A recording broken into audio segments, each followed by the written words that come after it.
Yeah, yours popped up on mine too.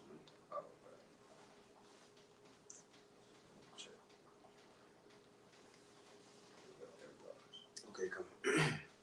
All right, Shalom. Shalom. First and foremost, we want to give all praises, honor, and glory unto Yahweh, Bahashem, Yahweh Shai, Bahashem, Rachakadash, and double honors unto the apostles and elders of Great Millstone.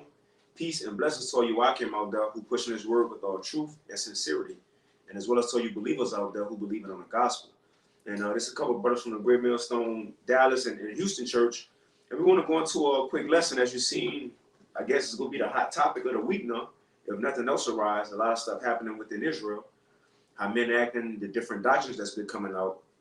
But I know the Apostle Gabal, he was the first one to hop on it with dealing with IUIC and Bishop Nate with his I guess it's a new breakdown or as a secret one he's been keeping in his arsenal that he bringing out now. But nevertheless, he went into Revelation the 20th chapter, and also the Apostle Ramlab did a lesson on it, and I'm sure a few other brothers will as well. But he went into Revelation the 20th chapter, and he read about those 1,000-year periods, and which we know in Revelation the 20th chapter, although it could be verse 2, verse 3, that's different time periods, man. That's not in chronological order, you see? But his main gripe was that once we're in the kingdom, you see, once we're in the kingdom, eventually, I guess after 1,000 years, these other nations, Esau, Elam, Ham, once we're in the kingdom as Israelites ruling in Yahweh Shai kingdom, when heaven is going to be brought to earth, he said these other nations is going to get them band together to try to take us down in our own kingdom. That was written that we was going to have forever, man. We're not going to have no opposition when we rule. Solomon ain't have none. You know, David took down all the enemies. When Yahweh Shai come, he going to take down all the enemies. Nobody going to rise up again, man. Nobody, you ain't going to have no Edomites holding camp on you feel me, on Jasper Street, Amethyst Street. You see they got camp on the corner. It's prophesying against Yahweh Shai and the Israelites, man. On the corner, give you a lane and Mariah. Right. Come on, man. That's not what's gonna happen. And one, you gotta remember, we gonna be a different people than everybody else. We gonna have new bodies, spiritual power. The laws gonna be in us, so on and so. The laws gonna be in us. So if we follow our power, he ain't gonna send no nation after us. I think that might was in Jeremiah or something I was reading. How the Lord said, Isaiah, Psalms 54, Isaiah 54, one of them. But he said how I sent these nations against you, but once he save us again, no other nation will be sent that. I'll try to find it. No other nation will be sent that us again. I think it's a 54th chapter, maybe Psalms or Isaiah. But nevertheless, look, that's not written in the scriptures that these nations was going to take us down. If so, what are other precepts to support that argument, man? When Yahweh Shai come, we going to rule, and that's going to be it. It's going to be like that forever. You see? But you got something else? I got one. You got it. This is Matthew chapter 13 and verse 9, right? Because he was going, like you said, he pretty much, based his feeble argument, centered off of, Revelation 20th chapter, which, any learned Hebrew Israelite, right, that's been in this thing, not even for some time. I mean, just first coming in, like when you learn to break down Revelation 20, and even when you read it, you can tell that it jumps, right? And that's also grammatically speaking, when you look at when you even read it, you can see the paragraph, marks, in Revelation 20th chapter, letting you know that there's different contexts in there, right? So it's not to be read as a novel or as a continuous chapter, right? That's a lot of history jumping back and forth in that chapter. So, but that Yahweh Shai made that as a stumbling block, man. This is Matthew chapter 13 and verse 9. Who had ears to hear, let him hear. And the disciples came and said unto him, why speakest thou unto them in parables? He answered and said unto them, because it is given unto you to know the mysteries of the kingdom of heaven, but to them it is not given. That's right. And this is a part of what's going to be happening in the kingdom of heaven, right? And the Lord, set these things out in dark parables in the form of prophecies, dark speeches. But if ultimately the Lord didn't give you the ears to hear, and the eyes to see and the understanding, right, to give you that vision, man, you're not going to be able to understand what's going to be, partaking in the kingdom. And that's why you have a lot of people, especially the Christian church, but as you can see, a lot of Israelite groups, man, just totally in the dark when it comes to things that's going to be happening in the kingdom. I found it. Okay. You just finished? I got you. Real quick, this is Isaiah chapter 54, and I'm going to start at verse 13. It's the NLT. Now, what the Most High go explain, once he save us, he ain't going to send no other nations at us. And he going to even be kind of sarcastic and say, look, if they come, I ain't send them. Right? But this is Isaiah chapter 54, and this one we rule, because the header goes into the future glory for Jerusalem. Isaiah 54 and 13 in the NLT, it says, I will teach all your children, and they will enjoy great peace.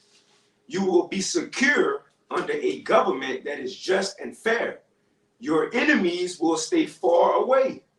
It's never said none, Bishop, they'll go, make plans and Psalms 83 is again, and hold tumults. Right?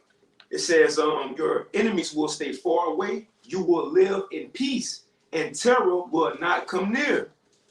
If any nation comes to fight you, it is not because I sent them, and whoever attacks you will go down in defeat. Now the point is, the Lord saying, I have created the blacksmith who fans the coals beneath the forge and makes the weapons of destructions. I have created the armies that destroy. But in that coming day, no weapon turned against you will succeed. So nothing gonna happen to us as Israelites, man. That ain't even gonna be in the mindset of these heathens. They're gonna be in fear. You got many chapters and verses going into that. Isaiah 61, how they said they go see our people and bow down, man. We ain't got to force them to get down with the program. They gonna be made to get down with the program, and they ain't gonna get out of order. You might read verse 13 again. Come. This is Isaiah 54 and 13 in the NLT. I will teach all your children. Yeah, I just wanted to touch on that point. Who's those children, man? Because that was another argument that he was, trying to make. He was saying pretty much, how the elect ain't going to bring forth children, right, of the nation of Israel in the kingdom, right? Because why? He subscribes to the Christianity, right, Greek philosophy of hell, right? And you see where if you sin, the Lord's going to send your spirit down to a place to the bottom of the abyss in the midst of the earth, and He's going to allow the devil to poke your spirit, man, in the fire. No, you see, man, the Lord is allowing a lot of these divisions, right? Amongst the nation of Israel, so He can show you who has a true doctrine, man. All right. So you mean to tell me that the Lord is going to, pretty much punish Israelites for all of eternity, but yet heathens are going to be in the kingdom, right? Enslaved, they're going to be able to see the kingdom, right? But not the seed of the promise, man. Right. No, man. So that was one of his points, man. That there's not going to be Israelite children in the kingdom, man. That's going to be coming forth from the elect. We just read it. Can you read it one more time? I got you. It's Isaiah chapter 54. So like I dropped. Isaiah 54 and 13 in the NLT. It says, I will teach all your children, and they will enjoy great peace. That's right, man. Those children are the children from the elect, from the loins of the elect, man. Like you read in Zechariah, the 8th chapter speaks about how you're going to have how you're going to have the young men, the little boys and the little girls playing in the streets. And you're going to have the ancients, right, with the rods and staffs in their hands, man. Right. Who are those little boys and little girls? They're not going to stay little boys and little girls forever. Right. They had a birth. They had a nativity, man. Right? And because remember, the kingdom of heaven is going to be on the earth. And what was the first commandment that the Lord, told Adam, man? Be fruitful and multiply. Right. You see? So it's going to be a lot of multiplication happening in the kingdom of heaven here on earth. And how's that act done? Through sex, man. And, through the loins of the elect, that's how the rest of the nation of Israel is going to be brought back together, man. Fulfilling the promise that He promised our forefather Abraham. Right, another one, Romans 11:26, all of Israel shall be saved. So I just want to bring that point out. This is Isaiah 11, and start at verse 9. And when you go into this, it's going into how it's the line of David is going to come. You would like to say Yahweh Shai is going to sit on the throne of King David, and he's going to rule, with the tribes. Now, you have them trying to, they trying to go in and say that we're going to have like conflict, or they're going to try to come and have a slave revolt. That is not going to happen. One thing, they're going to see the glory and the power that's going to be in the nation of Israel. So why are they won't even try to think about coming up. Only the Edomites. That's why, like I said, 1,000 years, that destruction for them will happen. Now, so because you said they would come up. Remember what happened when the Lord brought judgment on Egypt? Rahab said all the nations feared. They didn't want to do nothing. They were shook at that. How much more now, man? So like, exactly. Yeah, that was within what? The mortal body was having that power. Just think when he give us those new bodies, you know. Hey, that's they won't even think about that. Like you said, you just gonna have the wicked. Like you said, 3 classes of men. I mean, 3 classes. You have the sons of the Most High, the sons of men, and the sons of the wicked. Only the wicked, the ones that's not gonna want to bow down or want to basically gonna try to turn over a new leaf. But the nation, like I said, they're gonna be happy. You know, you're gonna have the earth is gonna be flourishing.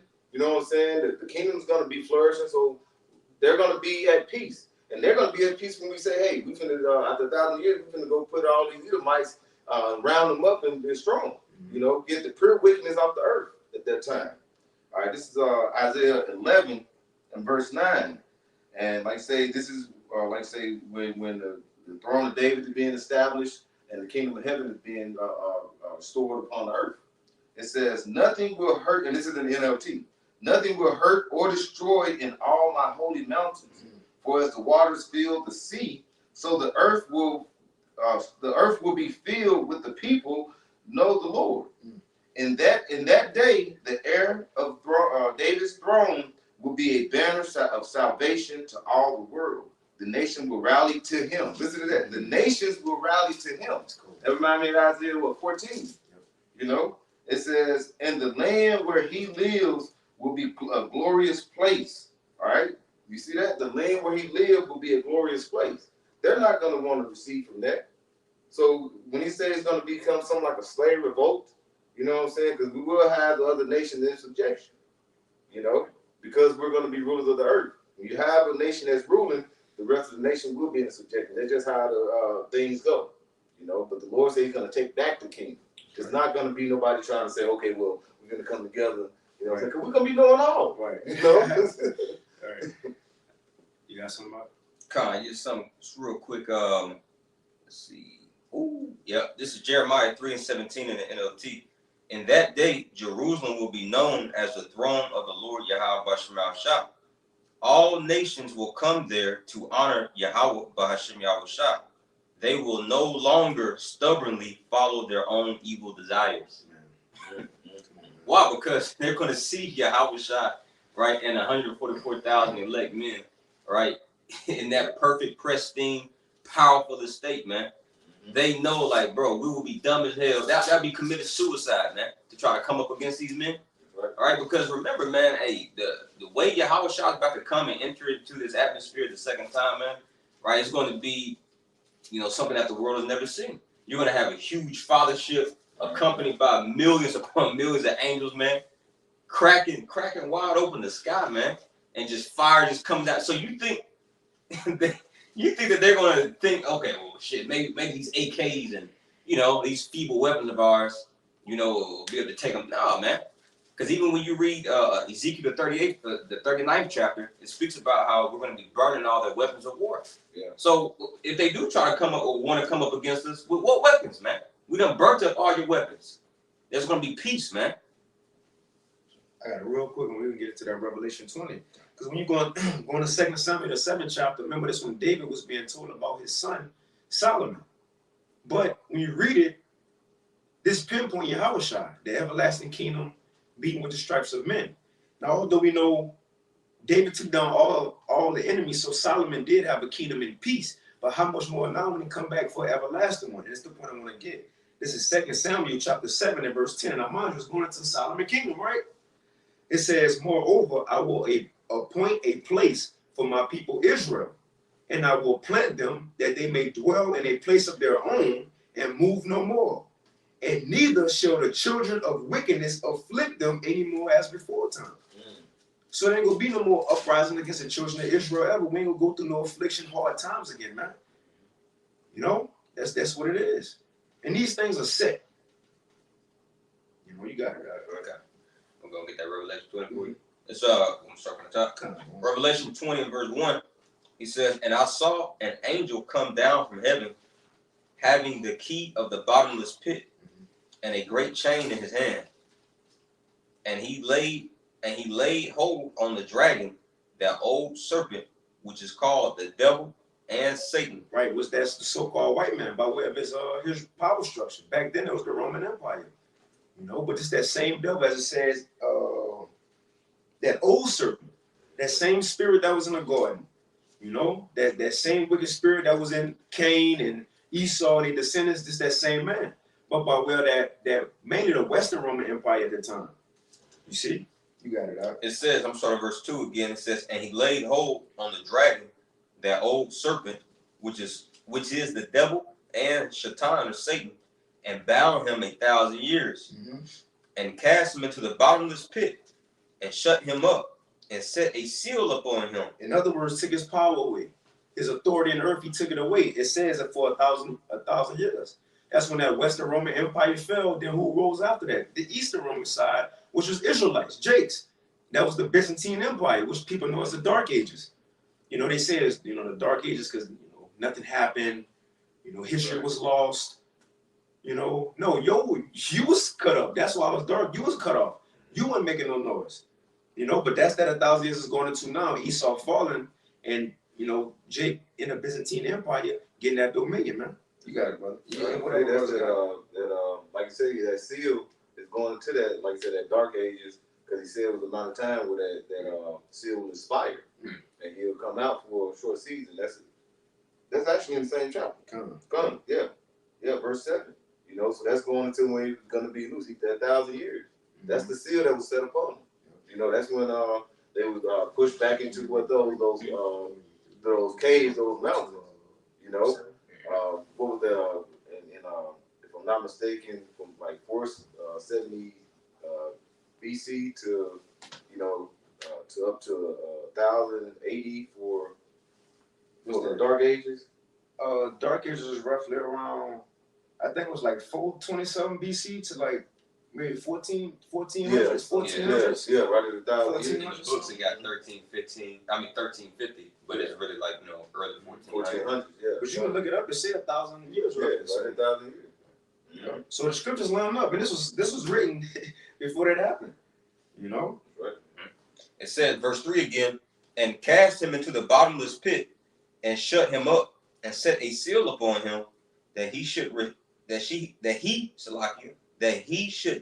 the nations no more, till the 1,000 years should be fulfilled, and after that he must be loosed a little season. And the reason we're going into this because this is what Bishop Nate was using to make his argument, man. You know, but it says Esau, Edom, the so-called white man, was going to be shut up for 1,000 years to that little season till he come back out. And we know when he came back out, the Renaissance, they called it rebirth. Right. Rebirth. Right. He was brought back into the earth, having power, having dominion again, man.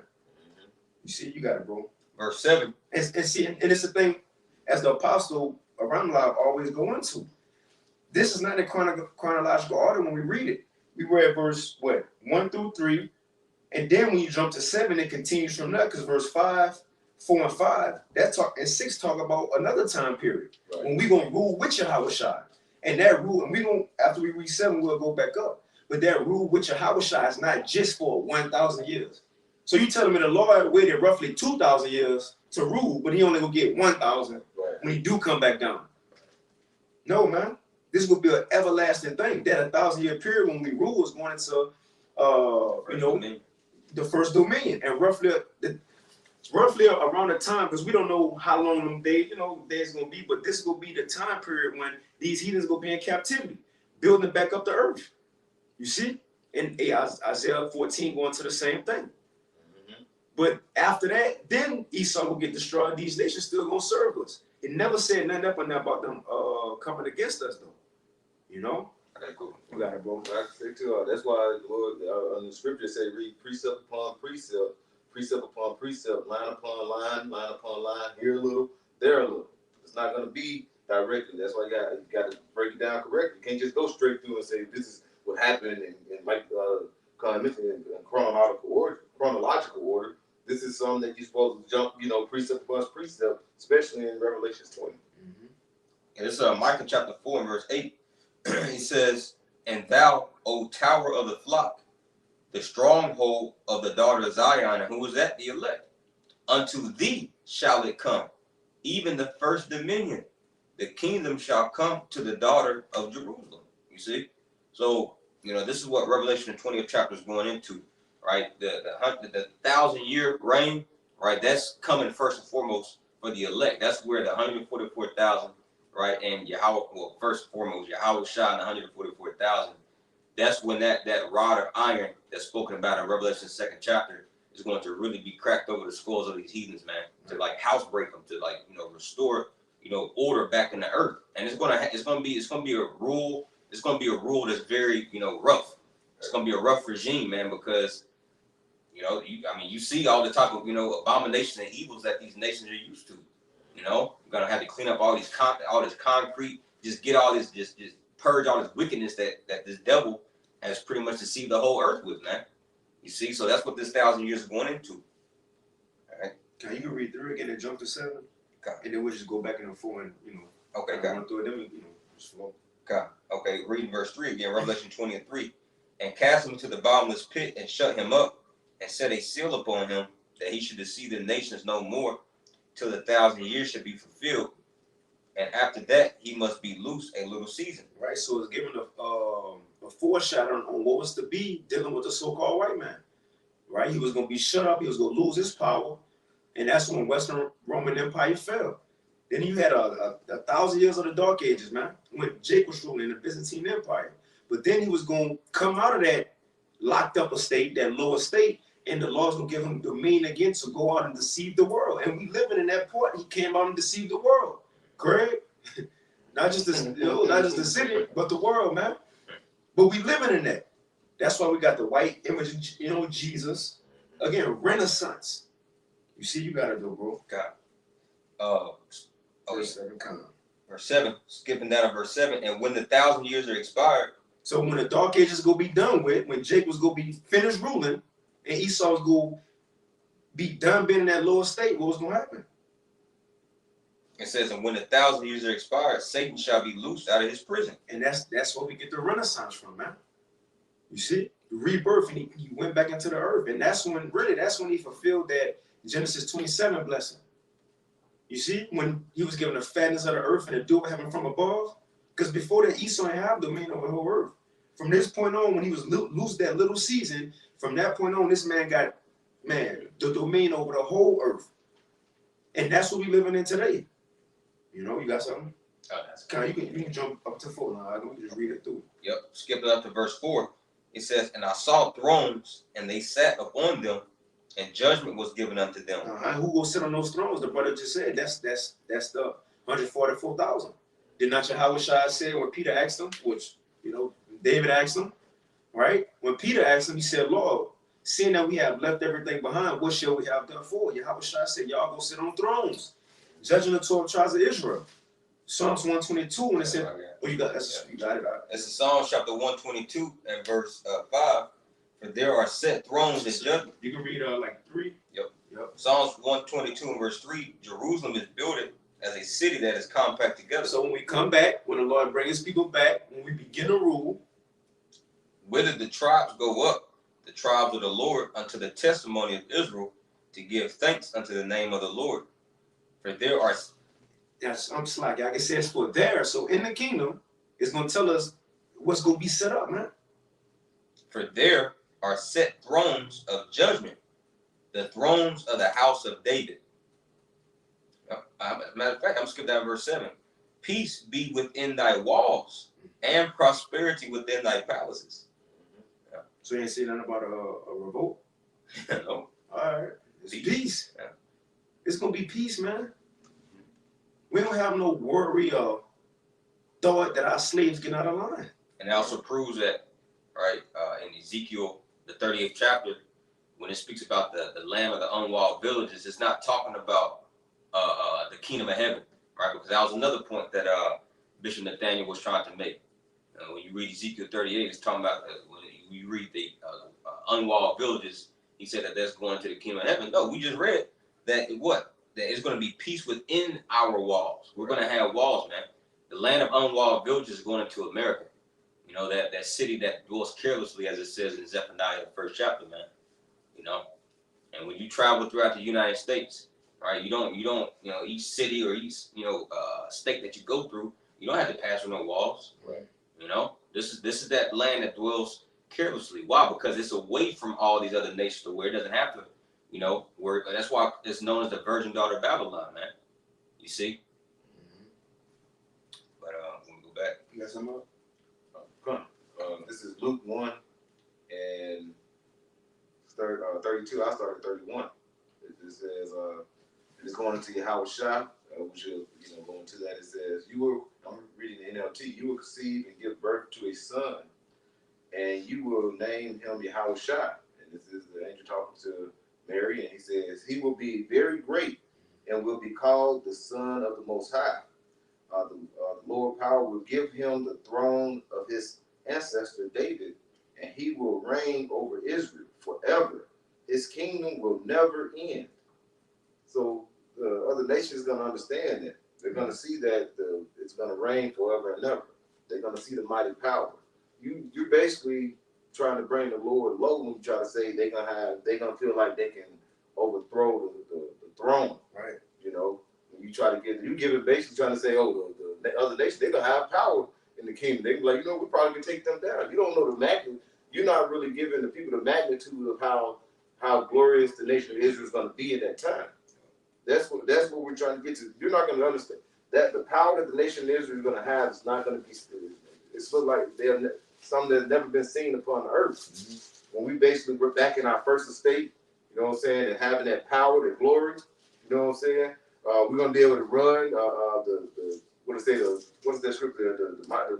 The least one is going to be it's like King David. Yeah, in the house of David, that's the Allah.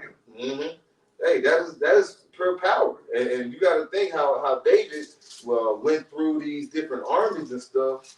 Him and those mighty men. And so just think how much powerful we're going to be than that.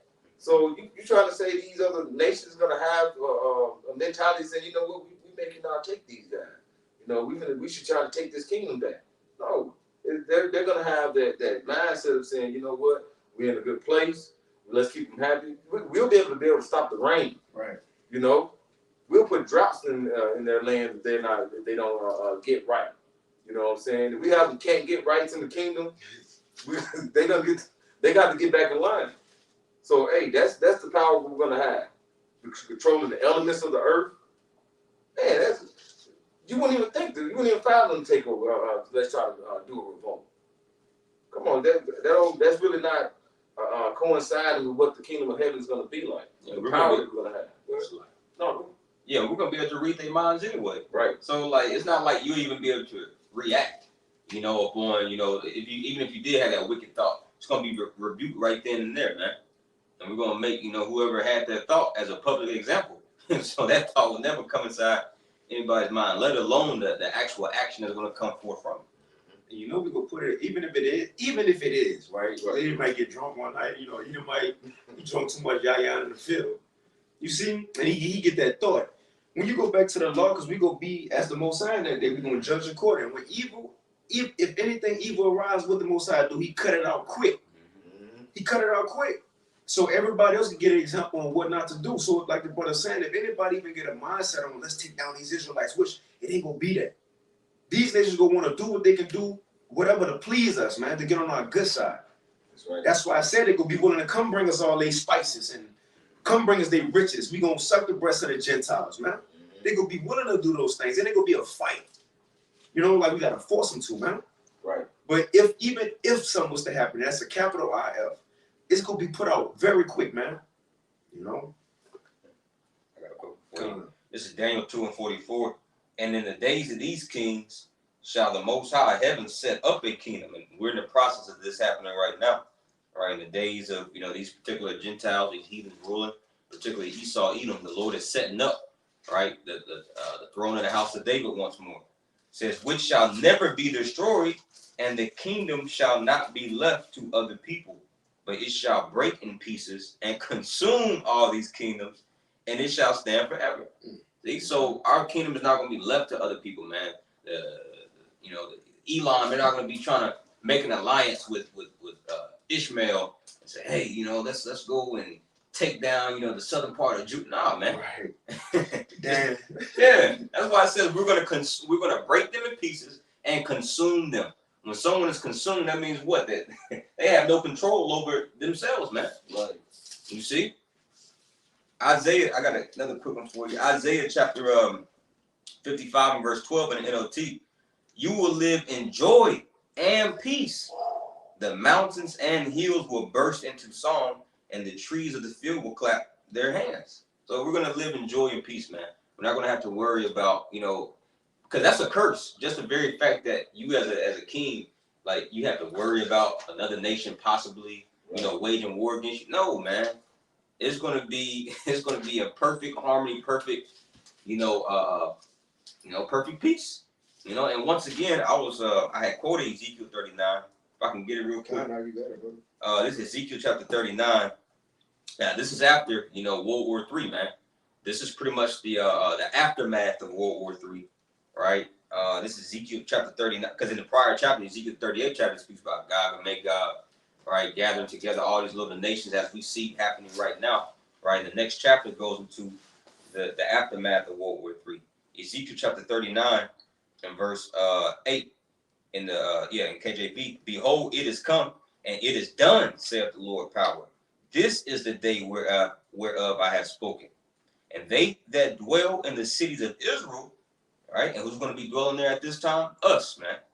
It says, shall go forth and shall set on fire and burn the weapons, both the shields and the bucklers, the bows and the arrows. So all the missiles, right? All these MRAP vehicles, right? All the weapons of war. It says what? The bows and arrows and the hand staffs and the spears, and they shall burn them with fire 7 years, meaning a complete amount of time, man. Verse 10. So that they shall take no wood out of the field, neither cut down any out of the forest.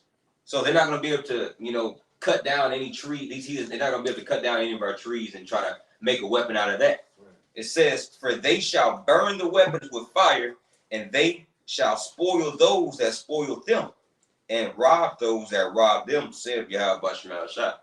All right. So if these other, particularly IUIC, they had an understanding on prophecy, right? They'll understand. They'll know that, that what Bishop Nathaniel said, it just doesn't line up with prophecy, man. Right. Like it's black and white. Like that's like going to Isaiah 2 when it says they're gonna beat their swords into plowshares. That's the reverse of Micah 4 when they talking about they're gonna beat their Joel beating their plowshares and the sword. They're gonna basically revert all the way back. Yes. Oh, you got it, brother. This is 1 Corinthians 15. That is what I had. Oh, really? Yeah. Oh, that's what You had all three of us. I'm up for 2 and 3. Where you gonna start? I'm sorry. I was start at 23. Okay, yeah, no problem. I was reading the NLT.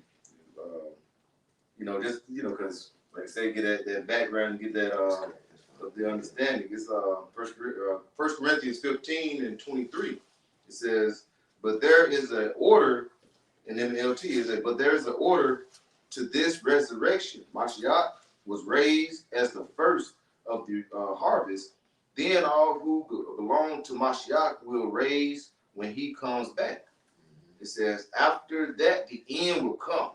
When he will turn the kingdom over to the Most High, the Father, having destroyed every ruler and authority and power. The Lord will destroy. And look, this is the thing, when he come back, he gonna take power away, start with their kings though. Mm-hmm. The kings gonna be in fear. Look, you gonna be in chains, you gonna have no opportunity to even come up with an idea, a plan, a blueprint.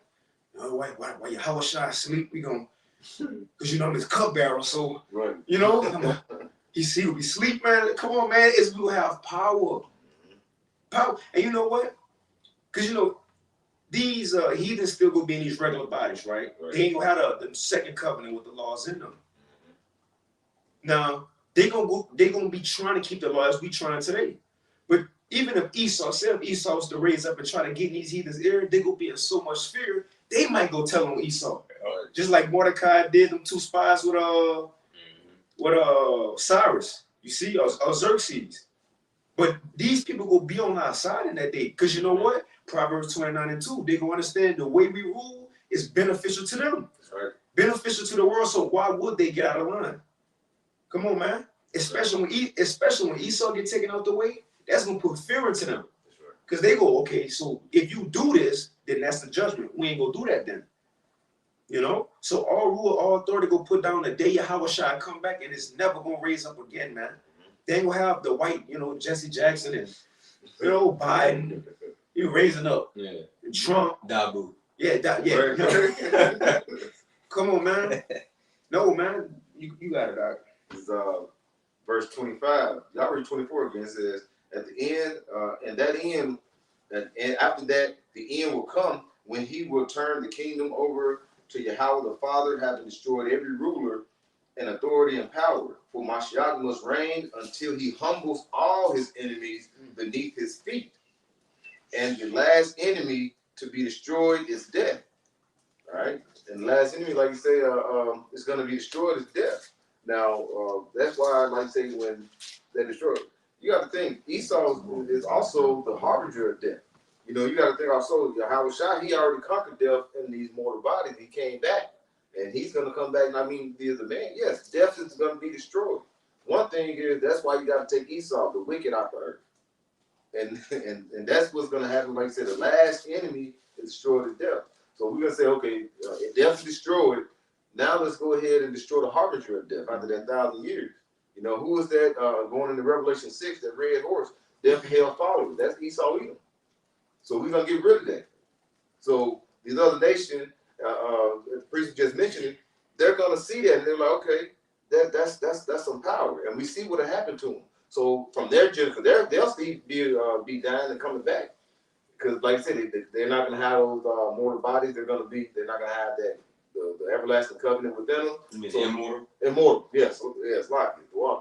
They're immortal bodies, so that's going to have their generations to come through them. They're going to have that remembrance, so they're going to always know what happened to the Edomites. I got a quick one for you. Bless you, son. Yeah, you got it, bro. This is the book of Micah, chapter 7, and verse 16 in the NLT. It says, all the nations, and this is speaking about, right, during a time of salvation when the Lord's going to be delivering the elect of the nation of Israel. Right, Micah 7 and 16 in the NLT. All the nations of the world will stand amazed at what the Lord will do for you. They will be embarrassed at their feeble power. Micah 7. Cool. Yeah, it says they're going to be embarrassed of their feeble power. Why? 2nd Ezra chapter 13 goes into it. When Yahweh Shah comes with that stone graven, how's it go? The stone graven without hands. Yeah, without hands, man. All right, and without labor, how he destroyed them, man. You see, coming with all power with that fathership, and once again the multitude of the angels that's going to accompany him, man. It's in that same chapter, 2nd Ezra 13, it speaks about how they're going to be afraid to even fight against him in that day. Right? So it says they will be embarrassed at their feeble power. They will cover their mouths in silent awe, deaf to everything around them. Like snakes crawling from their holes, they will come out to meet the Lord, our power. They will fear him greatly, trembling in terror at his presence. That don't sound like a nation of people that's going to, try to come up against them. That sounds like people that's scared as shit, man. You see? They're going to see that their so-called, power, right? Their chariots, their aircraft, their Blue Angels, all the military power, the MRAP vehicles, their tanks, the Humvees, even the ICBM missiles, man. The ICBM missiles going to look like little flies compared to, Yahweh Shai going to swat that down, man. That's what it said. Even for Leviathan, they say he gonna play with him and shit. Man, well, you see, so they're gonna know, man. Like, yeah, there's nothing we can do. We can't come up against this regime. So the best thing to do, like the saying in the world, get down and lay down. Man, they gonna get down with the program, man. I got a quick one, because you remember when we went into our land the first time with Moses, the same thing was told them. When y'all go into this land, people gonna fear y'all. Remember, that was way back then. That wasn't even our real rest. How much more we gonna get the real rest? And Deuteronomy 28, that's blessings and curses, right? We went through them curses. remember, like Yatazaka always say, it is a 1 through 14. That's some curses. We're gonna get there too. But I want to get this real quick when we went into the land the first time. And then I'm gonna get in a promise in Deuteronomy 28 with the Lord. He reassured that it's gonna be the same way for this time, man. But this is Deuteronomy chapter 11 and verse 23 in the NLT. It says, then the Lord will drive out all the nations ahead of you. It says, though they are much greater and stronger than you, and this was back then, you will take over their land. Wherever you set foot, the land will be yours. Your frontiers will stretch from the wilderness in the south to Lebanon in the north, and from the Euphrates River in the east to the Mediterranean Sea and to the west. And that was just back then, but now we're getting the whole world. But this the point. It says, verse 25, and no one will be able to stand against you. For the Lord your God, let me read that again. No one will be able to stand against you, for Yahweh, by Hashem Yahushua, your power, will cause the people to fear and dread you as he has promised. And this was just back then. They ain't have spiritual bodies yet. They ain't have that yet. They ain't see Yahushua, you know. Yeah, they see the cloud by day, pillar by night, but you ain't see him standing on top this time. He was in it. He was in it. But this time, he gonna be on top of it, man. You're going to see much greater than that. We're going to be a greater people than what we was back then going into the land. And if it said nobody was able to stand up to us because the fear and dread that they had, how much more when we rule in the kingdom, man? I'm going to read that again. It says, Deuteronomy 11 and 25 NLT, no one will be able to stand against you, for Yahweh, your power, will cause the people to fear and dread you as he has promised wherever you go in the land. So wherever we move around the kingdom, wherever our children be, man, people gonna fear that. You can have your little infant, you know, 1-year-old, 2-year-old, roaming the world. Him and his pet, you know, his baby Leviathan. He ride on the back of his baby Leviathan, you know. And we ain't gotta worry about him though. Yep. Cause look, even if say a group of grown ass Edomite men see him, guess what they gonna do? Bow their ass down in front of little children, man. That's what we did. Come on, man. And they better not. And look, they better not look him in their eye, in his eyes, man. But that's how it's gonna be. So how much more when we rule? And I'm gonna get this too in the blessings. This Deuteronomy 28, and now mind you, have we not fulfilled the curses? So shall we not fulfill these blessings, man? Deuteronomy 28, and I'm gonna start at I'm gonna get straight to the point, verse 9. It says, the Lord shall establish thee as a holy people unto himself, as he hath sworn unto thee, if thou shalt keep the commandments of Yahweh thy power and walk in his statutes. Now that's the point to make before we read on. We're gonna keep the law, statutes, commandments perfectly in the kingdom because they're gonna be put in us. And the Lord saying right here, if we do these things, the blessings gonna follow. So we gonna do them, right? So we can expect this next blessing we about to read to happen, and if we want to be perfect. So I'm gonna read it again. Deuteronomy 28 and 9. It says, the Lord shall establish thee as a holy people unto himself, as he hath sworn unto thee, if thou shalt keep the commandments of the Lord thy power and walk in his ways. So if we do, and which we will in the kingdom, the first blessing says, and all the people of the earth shall see that thou art called by the name of Yahweh, and they shall be afraid of thee, man. They're gonna see it on us. They're gonna see it, to see the spirit on us, see the power in us, man. They're gonna be afraid of that, so it ain't gonna be nowhere possible, as Bishop Nate said. Eventually in the kingdom, one day they gonna raise up. They gonna get tired, you know, and they gonna raise up on the Sabbath. They gonna plan to look, we're gonna raise up on their Sabbath because they can't break it. You know, come on, man.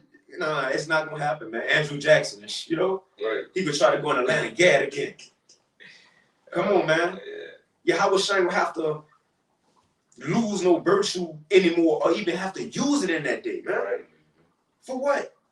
It never. Once it said he came back and gonna conquer on his second coming, it's nowhere written he's gonna have to do it a third time or a fourth time. And then after he come for his second coming, he put down his enemies. He got to keep doing it. It's one time thing, man. That's it. That's all.